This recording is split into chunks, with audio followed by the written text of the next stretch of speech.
Bien, y como comenzó a llover, voy a tener que usar otra vez el de, ¿cómo se llama? Narrador deportivo, ahí no se vayan a reír. Pero es que si no, no les escucho. Bien, ahí estamos, ¿me escuchan? Sí, y pensaba que eran más grandes, sí. ¿Perdón? ¿Más grandes? Pensé que eran más grandes. No, son pequeños, pero me siento raro. Pero bien, estas son las que tengo. Bien, entonces vamos con el tema. Es el arte barroco.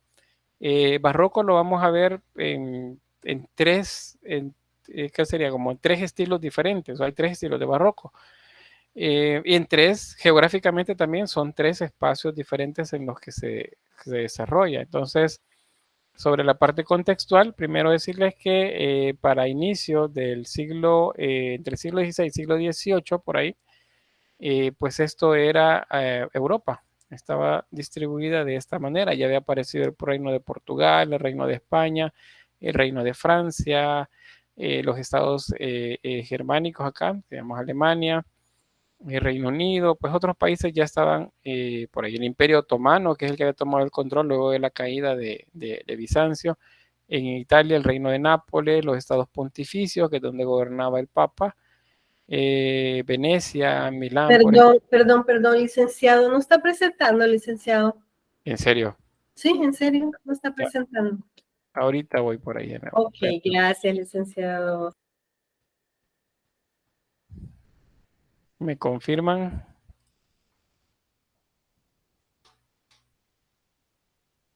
Hoy sí. Hoy sí. Sí. Sí, siempre avísenme, gracias. Bien, entonces les decía, aquí tenemos el mapa y bueno, ya les mencionaba los estados.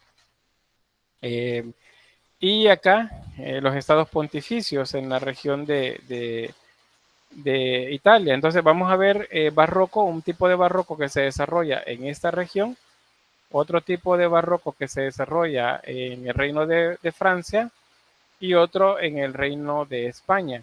Como consecuencia de las colonias españolas, de la colonización de América, el barroco español va a venir a América y va a estar desde México hasta Sudamérica. Por eso es importante que le tomemos más atención a este y a los otros dos, aunque todos son importantes. Bien, ¿qué es lo que sucede en este momento? Vamos a encontrar que hay una crisis económica en el siglo XVII, o sea, los años 1600, que llevan a un déficit en general de los países. Esto va a comenzar a tener poco a poco mejorías en algunos estados más que en otros. Pero esa crisis comercial tiene que ver, por ejemplo, con que pues, se agotan los recursos en Europa, los ataques de los piratas sobre la mercadería que va por mar. Eso genera crisis comercial. Hay una crisis política, que son guerras entre diversos países. Hay corrupción también entre las personas encargadas de dirigir los países. Y eso lleva entonces a que el Estado diga, bueno, vamos a solucionarlo de la mejor forma que podemos. ¿Y cuál es? Aumentémosle los impuestos a la gente. Vendamos tierras que corresponden a la corona, a aquellos que puedan pagarlo. Aparte de eso, hay una crisis artesanal, porque gracias también al comercio, comienzan a venir productos de otras regiones, no solamente los que se producen en Europa. Quiero ver qué más. La crisis agrícola, la expulsión de los moriscos. Acuérdense, eso pues termina de afianzarse en España, la expulsión de todos los musulmanes, y eso corresponde con periodos de malas cosechas. Hay una hegemonía económica en este momento de Holanda y de Inglaterra, y el comercio principalmente se desarrolla a nivel marítimo y el comercio que viene de las colonias. A nivel de religión, el Concilio de Trento, que es el que ya les he mencionado, que se desarrolla en el siglo XVI y es el que va a convertir, pues, o más bien va a convertirse en el gestor de lo que se llama la contrarreforma, o sea, los preceptos que van a ir en contra de las reformas protestantes que han desarrollado, como por ejemplo Calvino, Lutero, Enrique VIII también en Inglaterra y otros más por ahí. Aquí un esquema que nos muestra esto, la reforma protestante. Los tres principales que les he hablado siempre es Lutero, Calvino y Enrique VIII. Aquí los principios que defendía cada uno, especialmente Lutero, pues la justificación por la fe, el sacerdote es universal y la autoridad de la Biblia, no de ningún otro libro, de ningún otro personaje. Se desarrollan básicamente guerras entre estos dos bandos. La iglesia protestante y la iglesia católica, pues se van a la guerra prácticamente. Y eso es así durante mucho tiempo. Al final, pues se logra, digamos, una paz un poco tensa entre estos países, pero a nivel religioso sí se marca bastante la diferencia. La Iglesia Católica pues habla en cuanto a sus principios que la salvación es por fe y por obras también, no solamente por la fe, que es lo que dice el protestantismo. También que es importante los sacramentos, la misa y el culto pues a los llamados santos. La lectura de la Biblia la desarrollan únicamente los sacerdotes y la formación y disciplina del clero. O sea, debe mejorarse cómo se están formando los sacerdotes. Hay varias órdenes que aparecen, por ejemplo, la de Santa Teresa, aparece la orden jesuita también, aparece el índice de la Iglesia Católica, eso es la Santa Inquisición. O sea, no es que aparezca, sino que más bien comienza a operar de la manera que todo el mundo ya lo conoce, ¿verdad? Que es como esta, que hacían tanto de juez como de parte a la hora de juzgar a personas que eran acusadas de algún tipo de afrenta en contra de la religión católica. Entonces, todo eso es el contexto religioso de este momento. A nivel de sociedad, el rey sigue siendo el que gobierna. En el caso de los estados donde gobierna el papa, la posición del rey la tiene el papa. Luego la nobleza, tanto alta como baja. Igual el clero está bajo de la nobleza. Vean cómo va perdiendo esa cercanía que tenía antes con los reyes. Los reyes ahora se distancian un poco de ellos.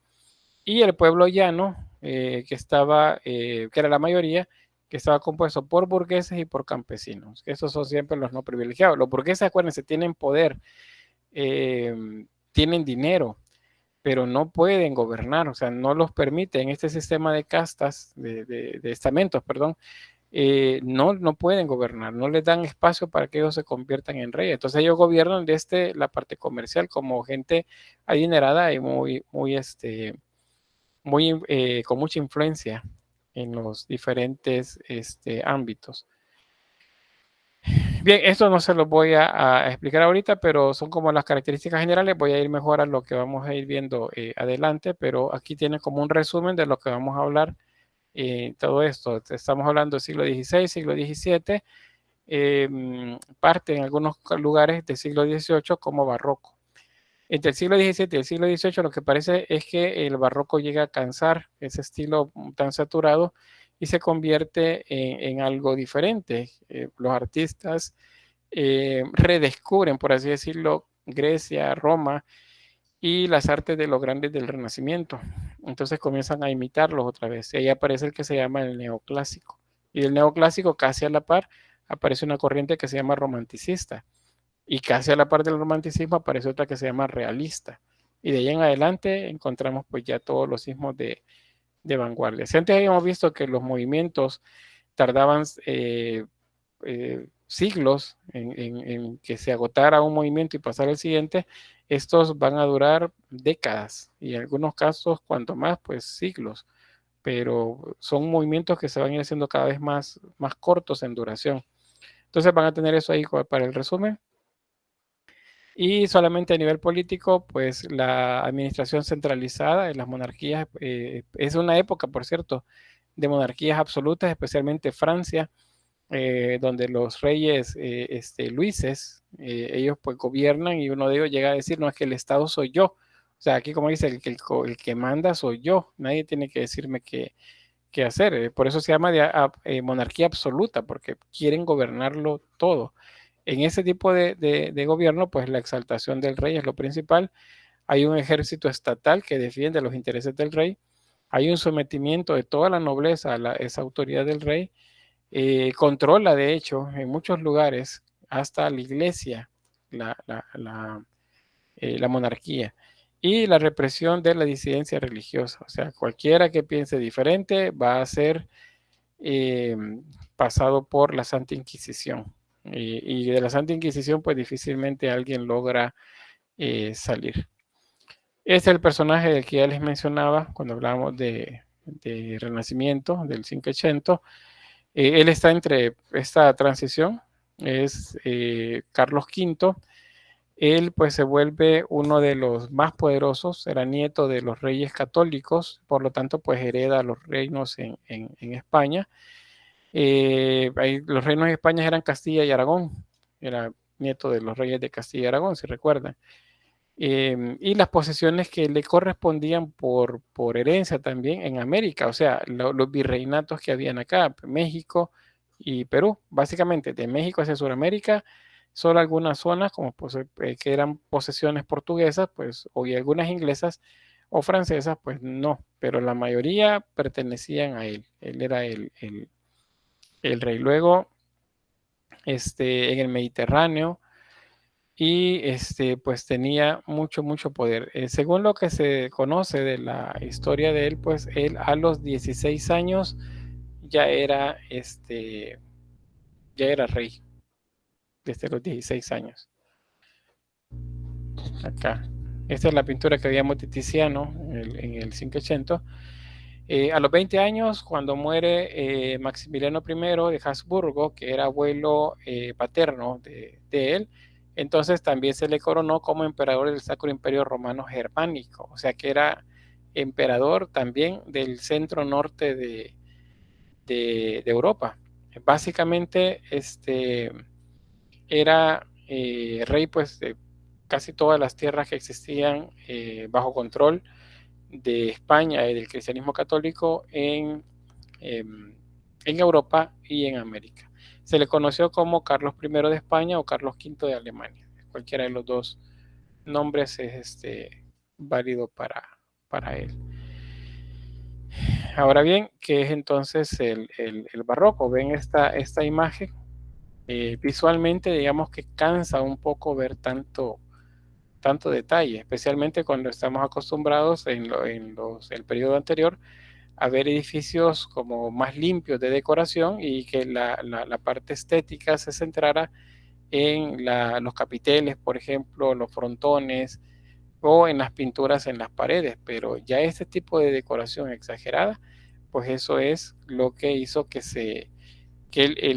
los que hacían la historiografía, los que estaban estudiando todos esos movimientos del pasado, allá por el siglo XVII, siglo XVIII, pues le llamara la atención este tipo de arte y le llamaron barroco. Este término con el que se identificaba comenzaron a identificar este arte saturado de decoración como muy pesado, fue colocado el nombre como si fuera como se dice, una burla o algo despectivo. O sea, era una manera despectiva de señalar a ese tipo de arte. Porque resulta que barroco es una palabra portuguesa que significa perla de forma irregular o joya falsa. Estas son perlas de forma irregular. Ustedes tienen idea de las perlas que son completamente redondas. En este caso, estas perlas se consideran como se dice, de baja calidad y deformes. Entonces, a esto se le llamaba barrueco, a esto. Y entonces los que hacían, estaban ordenando los periodos históricos, pues tomaron estas características del arte y entonces le denominaron a este periodo como barroco, inicialmente de manera despectiva, porque pues lo consideraban mal hecho, si lo comparaban con el Renacimiento, ¿verdad? Barrococó también es otro término que se utiliza, pero nosotros vamos a hablar de él como barroco. barroco como tal. Acá les menciona lo del sentido despectivo que les mencionaba. Y era por el énfasis en esos excesos de ornamentación, porque se consideraba pues, que el periodo anterior era más racional, más limpio. Luego el término fue utilizado en el siglo XIX, 1888, por el historiador alemán Heinrich Wolfing o algo así, quien pues lo colocó ya y lo nombró de esa forma, como barroco, y como un tipo de arte que se oponía al Renacimiento. En ese mapa de Europa, pues ubicamos 3 estilos de barroco. El primero es en Italia, y este es un barroco religioso, pero también con mucha carga de mitología grecolatina. Tenemos también este otro barroco, con carga bastante también grande de grecolatino, pero enfocado especialmente en enaltecimiento de la monarquía. Y por último tenemos este en España, que es arte barroco, pero de temática religiosa. Prácticamente, pues la religión era la que gobernaba acá. Entonces no vamos a encontrar un arte que se desvíe, digamos, un tanto de la idea religiosa, a pesar que en general en Europa la religión cristiana católica o la religión cristiana protestante estaban perdiendo un tanto de poder, ya no les hacían mucho caso comparado con los siglos anteriores. Bien, aquí algunos datos sobre esto que les mencionaba. Se suele decir, como les mencionaba, que es un arte, es el arte de la contrarreforma. Está en contra de la iconoclastia del protestantismo. Acuérdense que los protestantes decían no imágenes, ¿verdad? No nada que se parezca o que represente a Jesús o a la divinidad en general. Entonces, las iglesias o los templos protestantes pues eliminaron por completo las decoraciones escultóricas o pictóricas, pero en el resto no, porque el resto, a partir de la contrarreforma, más bien lo que hicieron fue afianzar el poder y volverse como más estrictos en cuanto al uso. Si alguno de ustedes decía, miren, no, es que yo no quiero, esas imágenes me molestan, no las quiero en la casa, y las sacaban, podían ser acusados de ser protestantes o de ser herejes, y entonces los atrapaba la Santa Inquisición, y pues ahí no había manera de sobrevivir. O sea, si la Santa Inquisición les acusaba de algo, no había manera de salir librado de ella. El castigo era la única salida que había. Bien, ¿cómo estamos? ¿Se va entendiendo? Yo lo siento demasiado rápido, Lee, pero sí, le estoy intentando entender. Vaya, Ivette. En todo caso, igual siempre vamos a ir haciendo ahí un poquito de retroactivo con lo del tema, pero básicamente es entender que este arte se opone a la limpieza, digamos, al geometrismo, a lo clásico del Renacimiento. Entonces acá es un estilo saturado, es un estilo lleno de detalle, de decoración, de escultura, de pintura. Esa es la principal característica, y por eso los historiadores decían de este estilo que era barroque, o sea, que era como de mal gusto, deforme. Esa es la manera que se nombraba. Y por eso digo, luego el término pues quedó acuñado de esa forma. Ahora ya no significa eso, pero sí en su momento. ¿Qué más? Bueno, otros datos por aquí, los que ya les mencionaba. Eso es porque les he colocado más texto acá para que tengan a la hora de estudiar en el material, pero pues me interesa que lleguemos acá. Esto ahí les va a quedar para que lo estudien, pues básicamente de lo que les acabo de decir. Lo que pasa es que me estoy como saltando y resumiendo algunas cosas con el afán de que avancemos un poco más con esto. Yo sé que eso que luego van a leer por ahí, algo que les he mencionado, lo van a entender mejor cuando veamos las imágenes. Así que comenzamos con el barroco en Italia, y acá lo inicial es la arquitectura. Primero, pues decirles que la arquitectura tiene que ver con el urbanismo de la ciudad de Roma principalmente, porque acá es donde estamos en el último renacimiento, ¿verdad? Entonces, la evolución es en ese lugar hacia, hacia un estilo que incluye algunos elementos que no habíamos visto en, en el renacimiento anterior. Y de Italia comienza a extenderse hacia el resto de Europa. Entonces, ¿qué encontramos? Primero, dos artistas, que eran tanto escultores como arquitectos. Tenemos a Francesco Borromini. Con él encontramos la ruptura. Él es de los primeros que establecen algunos elementos arquitectónicos que no veíamos antes. Por ejemplo, ya sea Maderno, Miguel Ángel, pues ellos hicieron la construcción del Vaticano bastante geométrico, muy similar a la usanza de los griegos y de los romanos.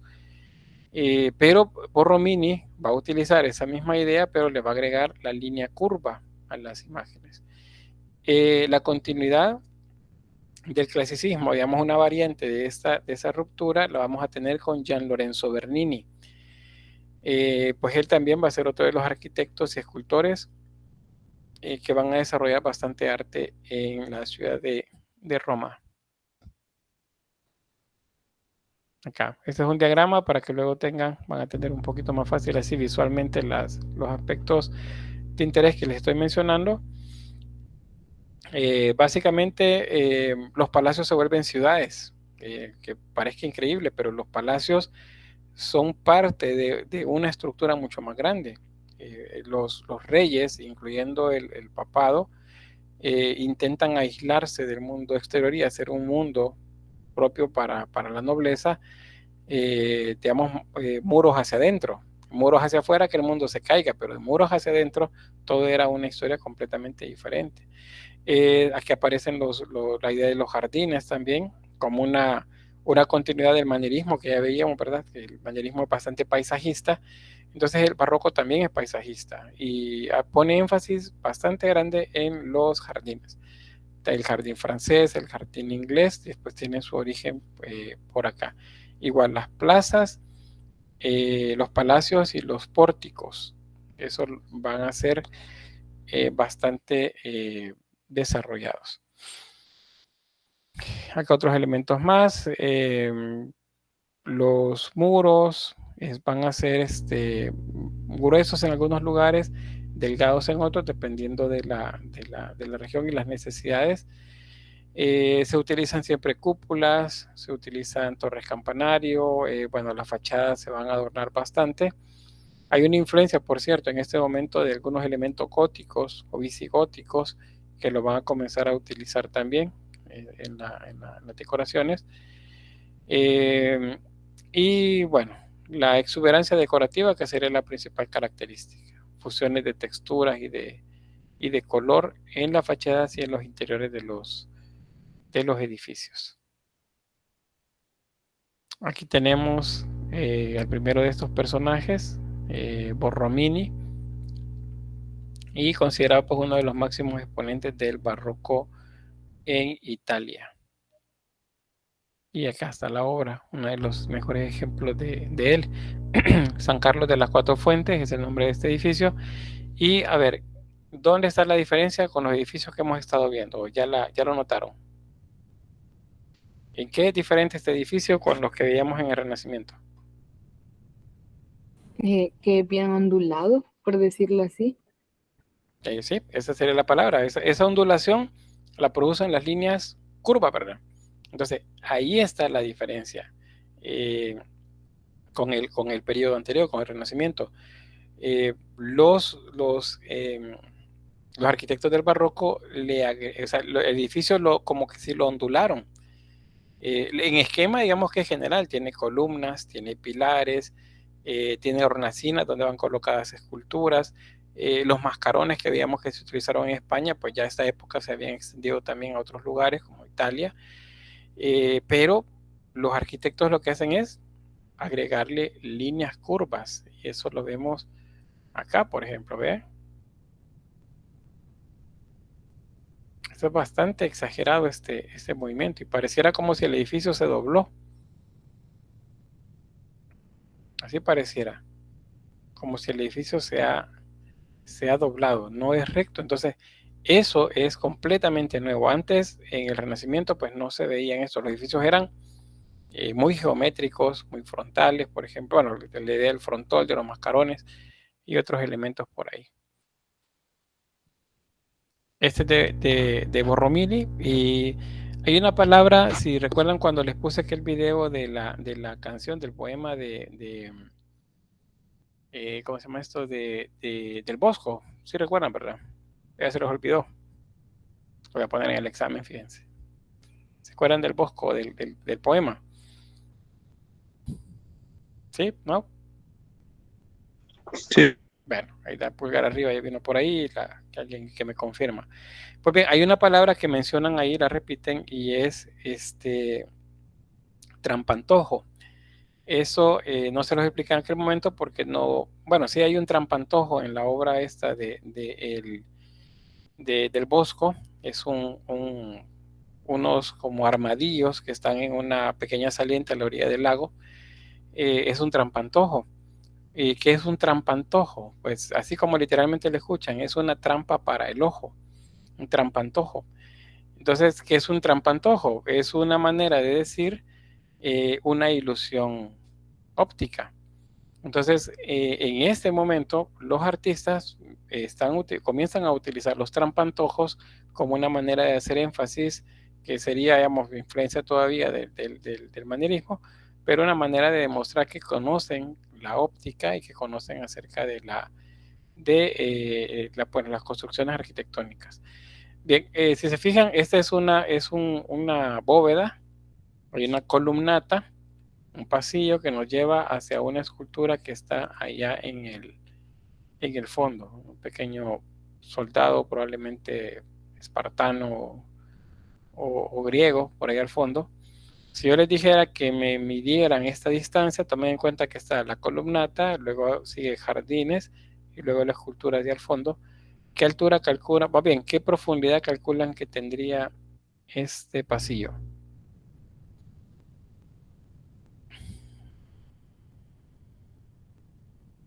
A ver, en metros.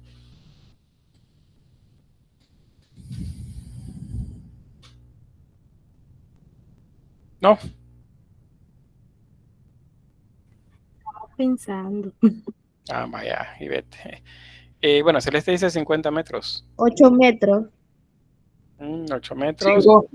5, cada vez menos. Aquí dice 50, 7, Sería 12. 25. Ajá. ¿Qué pasó con la tortuga? Bien, 20, 12, 7, 5 de profundidad. Resulta que lo que sucede es que estamos viendo desde el primer plano hasta la profundidad de la escultura que está del fondo. Entonces, esto pues es largo. Resulta que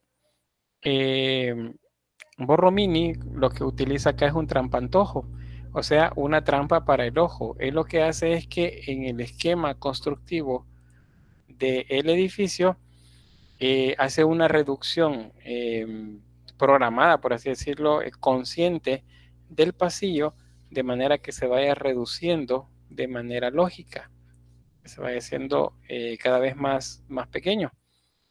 Entonces tenemos aquí, por ejemplo, el pasillo, la escultura del fondo, y pareciera que la escultura pues corresponde a esos 25, 50, 30 metros que he mencionado. Piliana dice de 8 a 10, pues resulta que tiene menos. Muy bien, tiene alrededor de eso, tiene 40. Pareciera que tiene entre 40 y 50, pero la escultura es bien pequeña. Lo que ha sucedido es que el arquitecto lo que nos ha hecho es un efecto óptico que nos produce la sensación de que la escultura es grande. Tiene que ver con, vean los jardines esos de acá, las columnatas muy amplias, y al final pues la escultura tiene como 60 centímetros de altura. Entonces, eso es un trampantojo. Y eso es como una derivación igual del sentido de profundidad que se buscaba con la exageración de los puntos de fuga. Vamos a dejar a Gian Lorenzo Bernini para la siguiente clase. Me voy a quedar hasta acá, dado que ya casi son las 4. ¿Alguna pregunta?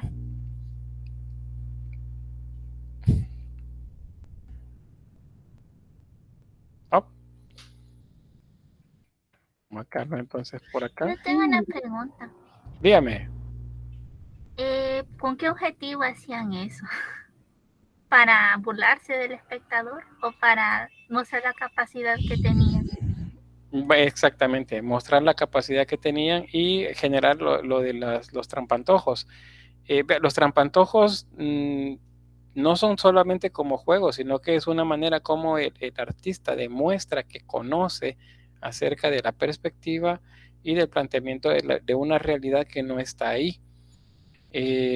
Aquí lo vemos a nivel arquitectónico, pero en el barroco se utiliza también bastante en la pintura para las bóvedas o las cúpulas, por ejemplo. Es decir, el pintor hacía, por ejemplo, en una cúpula que pareciera que al mirar hacia arriba, la cúpula tenía diferentes niveles y que había una fuga que nos llevaba hasta el cielo. En el centro estaba Jesús o María, y luego los ángeles parecía que se iban acercando hacia nosotros.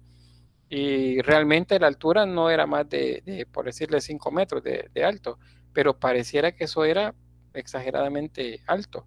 Esos son trampantojos. Entonces, era una manera de demostrar la capacidad que tenían de manejo de la pintura. No deja de ser también un poco, digamos, divertido para